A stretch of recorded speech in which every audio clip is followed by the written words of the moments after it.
Hello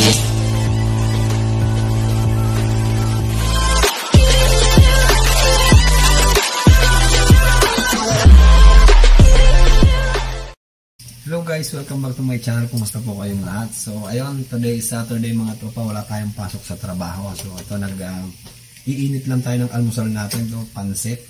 Tsaka nag-toast tayo ng tinapay na ipapartner natin sa pansit natin mga tropa. So ito yung masarap na almusal, yung mga classic na almusal natin dyan sa Pilipinas. So ayun, ito namimiss ko lang, tsaka, kaya ako nagpansit. So ayun mga tropa, meron tayong isang subscribers. Shoutout sa iyo, low cost rider. So ayun, shoutout sa iyo. Maraming salamat tropa sa pagbibigay mo ng time at sa pag-subscribe sa YouTube channel natin. So ayun guys, marami siyang comment nagtatanong siya kung paano daw mag-apply dito sa Canada. So ayun guys, shoutout kabayan nandiyan na yan sa comment section na na-reply ko na yung comment mo. At saka meron siyang tinatanong na meron siya sinabi na comment, ang sabi niya na gusto niya rin daw makapag-apply dito sa Canada pero ngayong taon is pahirapan daw. Yes kabayan, totoo yun, pahirapan talaga ngayong taon, even yung mga nandito na inside Canada. So pahirapan makakuha ng PR, pahirapan makakuha ng extension ng work permit.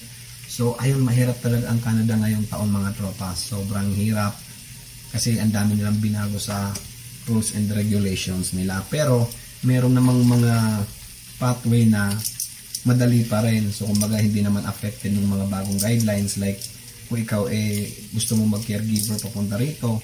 So ayan, napakaganda ng opportunity para sa'yo pag ikaw ay mag-caregiver dahil unang-una napaka-in-demand na yung 2025 yan dito sa Canada.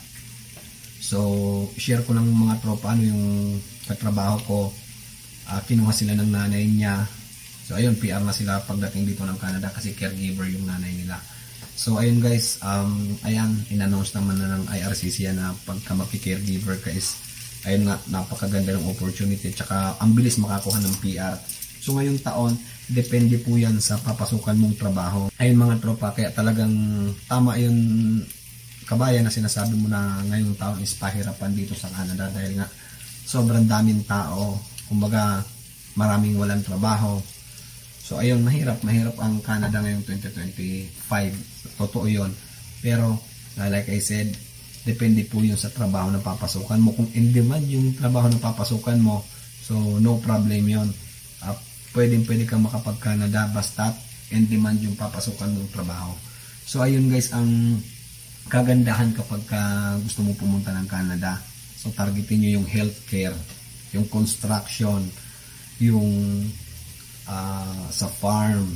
Yan ang mga targetin nyo kasi isa yan sa mga in-demand ngayon dito sa Canada. Magaganda pasukan ng trabaho at malalaki yung sweldo ng mga yan.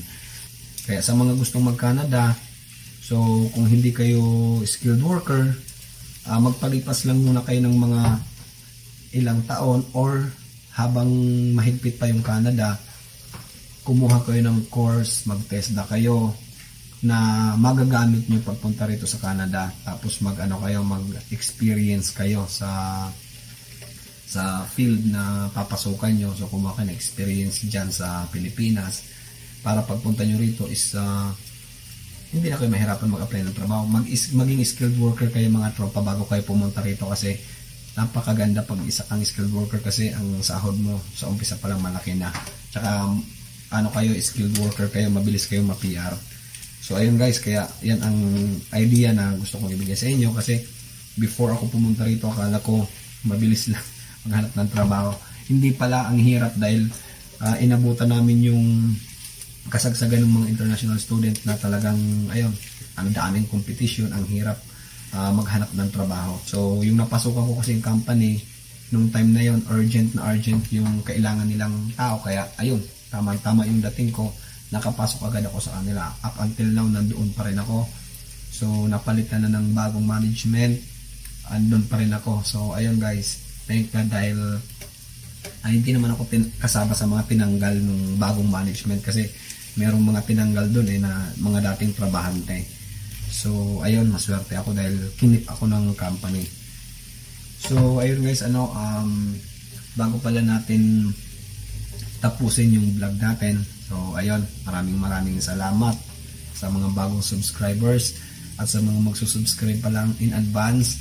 Gusto ko po pasalamat sa inyong lahat. So ayun guys, hanggang dito na lang yung vlog natin ngayon dahil mag-aasikaso tayo, pupunta tayo ng training center. So ayun, good luck sa akin at sana makuha ko yung forklift license ko. So ayun naman guys, i-refund naman daw sa akin ng opisina yon. Yun yung sabi sa akin kahapon na kunin daw yung resibo tsaka i-reimburse sa kanila. Ibigay sa kanila at i-reimburse sa akin yung yung ibabayad ko sa center, sa training center. So ayun guys, luto na yung pansit natin. Lantakan na natin to kasi gutom na ako. So ayun guys, kita-kits po tayo sa next video and God bless po everyone.